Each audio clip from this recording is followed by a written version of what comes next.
नमस्कार दोस्तों। तो दोस्तों आज मैं आपके लिए बताने वाला हूँ कि स्टोरी को हिंदी से इंग्लिश में ट्रांसलेट कैसे करते हैं। तो हिंदी टू इंग्लिश मैंने यहाँ पर लिख भी रखा है, ठीक है। तो नमस्कार दोस्तों, आपका स्वागत है RI कोचिंग चैनल पर। अगर आप बोर्ड एग्जाम की परीक्षा की तैयारी कर रहे हैं तो ये वीडियो आपके लिए बहुत उपयोगी होगी।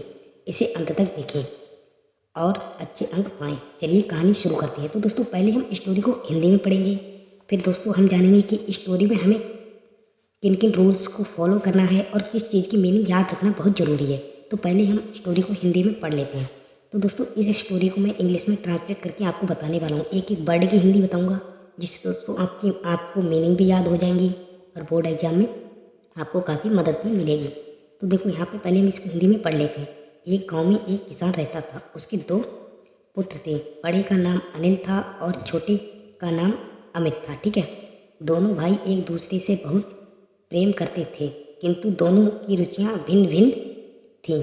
बड़े भाई ने विद्या ग्रहण की और प्रसिद्ध कवि हो गया। छोटे भाई ने छोटे भाई ने धन कमाना आरंभ किया और मिल का मालिक हो गया। तो दोस्तों इस प्रकार से ये स्टोरी है, ठीक है। तो दोस्तों अब मैं इसको इंग्लिश में ट्रांसलेट करने से पहले आपको ये जानना बहुत ज़रूरी है कि इस स्टोरी में दोस्तों देयर का प्रयोग होगा। अगर आपको देयर का प्रयोग नहीं पता है कि कहाँ करते हैं तो दोस्तों मैं यहाँ पर बताने वाला हूँ। हालांकि दोस्तों 3 से 4 जगह आप देयर का प्रयोग करते हो, ठीक है। लेकिन मैं यहाँ पर एक ही बताने वाला हूँ, क्योंकि दोस्तों हम उसी फॉर्मेट को पढ़ने वाले हैं। तो दोस्तों मैंने सोचा क्यों ना उसी को पढ़ाया जाए। जैसे कि यहाँ पर मैं बताने वाला हूँ देयर का प्रयोग। जब किसी चीज़, व्यक्ति या अस्तित्व को बताना हो, ध्यान रखना दोस्तों, जब किसी चीज़ को बताना हो या व्यक्ति के अस्तित्व को बताना हो तो देयर का प्रयोग सहायक क्रिया ए जा रहे हैं बाज वर्ग के साथ किया जाता है, ठीक है। आपके लिए ध्यान रखना है ये रूल्स, ठीक है। तो देखिए एक उदाहरण लेके दिखाता हूँ। जैसे कि यहाँ पर एक गांव में एक किसान रहता था, ठीक है। अब देखो यहाँ पर किसान का अस्तित्व दिखाया गया है, ठीक है। क्या करता था? रहता था, ठीक है। तो देयर का प्रयोग हो जाएगा, ठीक है। There was a farmer living in a village, ठीक है। There was a farmer living, यहाँ पर देखो देयर का प्रयोग कर लिया, ठीक है। बाज मैंने बताया था अभी। यहाँ पर देखें, देखो देयर के साथ किसका प्रयोग होता है? वाज या वर का, ठीक है। यहाँ पर बताया गया है। तो मैंने दोस्तों यहाँ पर देखो वाज का प्रयोग हो गया, ठीक है। ये फार्मर लिविंग, इसकी मीनिंग हो जाएगी किसान रहता था, ठीक है। इन मानी मतलब होता है में, ठीक है। ए मानी एक, ठीक है। विलेज मानी गाँव में, ठीक है। तो एक गाँव में एक किसान रहता था। दूसरा अगर हम इसका उदाहरण देखें, देखो घर में 5 लोग हैं तो इसकी इंग्लिश बनेगी देयर। देखो दोस्तों इसमें भी दोस्तों अस्तित्व बताया जा रहा है। कितने लोग हैं? 5 लोग हैं, ठीक है। तो इसमें देयर का प्रयोग हो जाएगा। There are 5 people in the house, ठीक है। देखो आर का प्रयोग जैसे कि अभी मैंने बताया था, या तो इज का प्रयोग होगा, या आर का होगा, या बाज का होगा, या बर का होगा देयर के साथ में, ठीक है। तो यहाँ पर हमने आर का प्रयोग कर लिया, ठीक है। तो 5 पीपल इन द हाउस, ठीक है। पीपल माने क्या होता है दोस्तों? ये आपको पता ही होगा।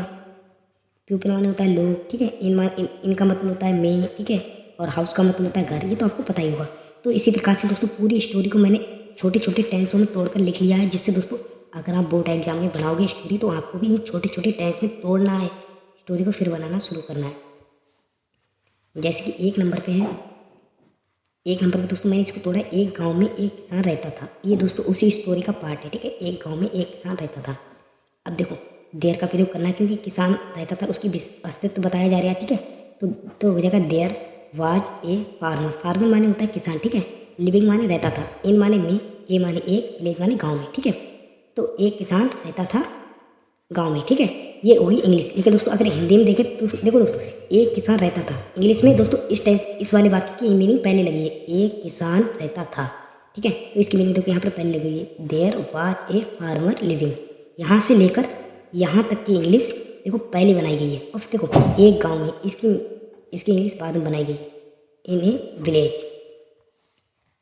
अगर दोस्तों देखें इसी प्रकार से दूसरा टेंस है हमारा, देखो उसके 2 पुत्र थे, ठीक है। उसके की मीनिंग क्या हो गई? ही, ठीक है। अब देखो थे, ये पास्ट टेंस की बात हो रही है, तो हमने इसको हैड का प्रयोग कर लिया। उसके 2 पुत्र थे, तो देखो बीती हुई बात है ना, तो इस पास्ट टेंस है इसलिए हैड का प्रयोग कर लिया, ठीक है। 2 की होगी 2, सन माने होता है बेटा, ठीक है। उसके 2 पुत्र थे। अब इसी प्रकार से अगला टेंस मैंने इसी स्टोरी का तोड़ा है दोस्तों, वो है बड़े का नाम अनिल था और छोटे का नाम अमित था, ठीक है। ध्यान रखना है आपके लिए। तो दोस्तों बड़े का नाम, देखो बड़े का नाम, इतने की इंग्लिश हम पहले बनाएंगे। बड़े का नाम, तो बड़े की मीनिंग हो जाती है एल्डर, ठीक है। तो आप देखो दा से शुरू करते हैं, क्योंकि अगर हम डायरेक्ट एल्डर देखेंगे तो अच्छा नहीं लगेगा, तो हम दा से शुरू किया, ठीक है। द एल्डर सन, ठीक है, बड़ा बेटा, ठीक है। द एल्डर सन नेम, ठीक है, बड़े बेटे का नाम, बड़े बेटे का नाम। तो आपके लिए इस तरीके से लिख लेना, एल्डर माने होता है बड़ा और सन माने बेटे का नाम, ठीक है। एल्डर सन नेम, ठीक है। वाज माने मतलब होता है था, ठीक है। ये वाला था जो है इसकी मीनिंग आ जाएगी था, ठीक है। अनिल माने अनिल, तो इसकी अगर हिंदी निकालें तो बनेगा Elder son name was a Anil, बड़े बेटे का नाम अनिल था, ठीक है। अब बात आती छोटी बात यहाँ से, और छोटे का नाम अमित था, ठीक है। देखो एंड किसकी आ गई, और की, ठीक है। और यंगर, छोटे का नाम, छोटे को चाहे तो आप छोटे की मीनिंग लिख दीजिए, ठीक है। लिटिल भी लिख दीजिए, ठीक है। लिटिल माने भी छोटा होता है, और चाहे तो यंगर लिख सकते हो, ठीक है। यंगर माने यहाँ पे देखो बड़े भाई की बात हो गई, अब यंगर का मतलब छोटा, उससे थोड़ी कम उम्र, ठीक है। तो उसके लिए हमने यंगर लगाया। तो यहाँ पर दोस्तों यंगर सन नेम, यहाँ पे जब हम सोचते हैं छोटे की मीनिंग की जगह पे यहाँ पर यंगर का प्रयोग किया गया है, ठीक है। आप भी कर सकते हो, ठीक है। सन नेम, ठीक है, छोटे बेटे का नाम। वाज माने था, ये वाला था है, उसकी आगे वाज, ठीक है। अमित जो नाम है वो लिख देना अमित, ठीक है। तो ये पूरा टेंस बनेगा हमारा, the elder son name was Anil and younger son name was Amit, ठीक है। तो इस प्रकार से अगर इसी स्टोरी को आगे बढ़ाएं तो अगला हमारा टेंस है, जिसे दोनों भाई एक दूसरे से बहुत प्रेम करते थे। दोनों भाई एक दूसरे से बहुत प्रेम करते थे। तो इसकी देखो दोनों भाई की दोस्तों मीनिंग होती है बोथ, दोनों की जाएगी बोथ भाई, दोनों भाई की मीनिंग लग जाएगी बोथ ब्रदर्स, ठीक है। 50 लग जाएगी। अब लगेगी यहाँ पे प्रेम करते थे, देखो पास्ट है तो पास्ट की वजह से प्रेम की होती है लव, लेकिन ये पास्ट है तो इसकी हो जाएगी लव्ड, ठीक है। यहाँ पे हम सेकंड फॉर्म का प्रयोग करेंगे, ठीक है, लव्ड हो जाएगा, ठीक है। तो बोथ ब्रदर्स लव्ड, ठीक है। ईच अदर एक दूसरे से, ठीक है। वेरी मच माने बहुत, ठीक है। ईच अदर मतलब एक दूसरे से, ईच अदर एक दूसरे से, वेरी मच माने बहुत, और लव्ड माने प्यार करते थे, ठीक है। तो अगर हम इसकी मीनिंग बनाएं तो दोस्तों बनेगा, देखो बोथ, दोनों भाई की मीनिंग हो जाएगी बोथ ब्रदर्स, ठीक है। प्रेम करते थे तो इसकी हो जाएगी लव्ड, ठीक है। ईच अदर एक दूसरे से, एक दूसरे की मीनिंग हो जाएगी ईच अदर, ठीक है। वेरी मच माने बहुत, ठीक है। तो पूरा टेंस में हो जाएगा हमारा both brothers loved each other very much, ठीक है। अब इसी स्टोरी से हमारा दोस्तों अगला टेंस है, किंतु दोनों की रुचियाँ भिन्न भिन्न थी। रुचियाँ मतलब इच्छाएं, ठीक है। किंतु दोनों की रुचियाँ अलग अलग थी। तो किंतु की मीनिंग हो जाएगी दोस्तों वट, ठीक है। अब देखो देयर का मतलब होता है उनकी। अब यहाँ पर दोनों भाइयों की बात चल रही है, तो यहाँ पर दोनों की मीनिंग नहीं लगाएंगे, यहाँ पर बात चल रही है उनकी, ठीक है। वट देयर का मतलब हो गया उनकी, ठीक है। इंटरेस्टेड, उनकी इंटरेस्टेड माने होता है दोस्तों रुचियाँ, ठीक है। रुचियाँ इच्छाएँ, ठीक है। वट देयर इंटरेस्टेड, उनकी रुचियाँ, ठीक है। और वर माने थी, ठीक है। और डिफरेंट माने भिन्न, ठीक है। तो यहाँ पर दोस्तों देखो थोड़ा कॉमन सेंस बना के इंग्लिश को बनाना पड़ता है। इसकी सीधी मीनिंग लिख दोगे, लेकिन दोस्तों उस तरीके से बात नहीं आएगी, ठीक है। आपको पहले हिंदी में समझना होगा। देखो किंतु दोनों भाइयों की रुचियाँ भिन्न भिन्न थी। अगर हम इस बात को इस तरीके से भी बोल सकते हैं, किंतु उनकी रुचियाँ अलग अलग थी, ठीक है। बोल सकते हैं नहीं, किंतु दोनों भाइयों की रुचियाँ भिन्न भिन्न थी। और हम ये भी ऐसे भी बोल सकते हैं, किंतु उनकी रुचियाँ अलग अलग थी। तो यहाँ पे ट्रांसलेट इसी वाक्य को किया गया है, किंतु उनकी रुचियाँ अलग अलग थी, ठीक है। तो किंतु हो जाएगी बट, देर माने उनकी, ठीक है। इंटरेस्टेड माने रुचियाँ, वर माने थी, डिफरेंट माने अलग अलग, किंतु उनकी रुचियाँ अलग अलग थी।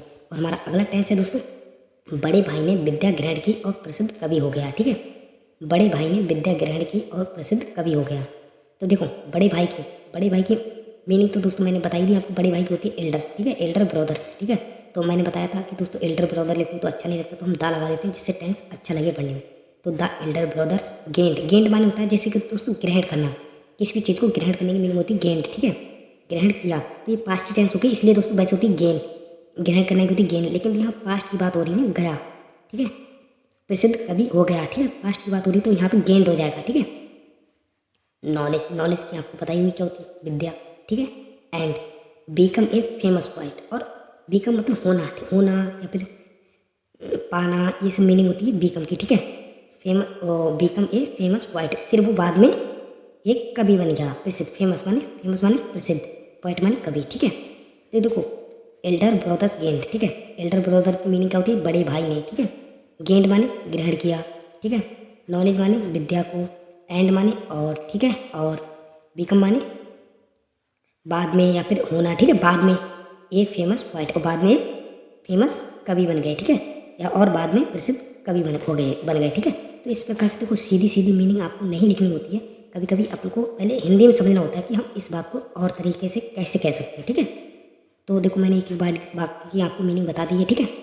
तो पूरा टेंस पढ़ते हैं इसको। The Elder brothers gain knowledge and become a famous poet.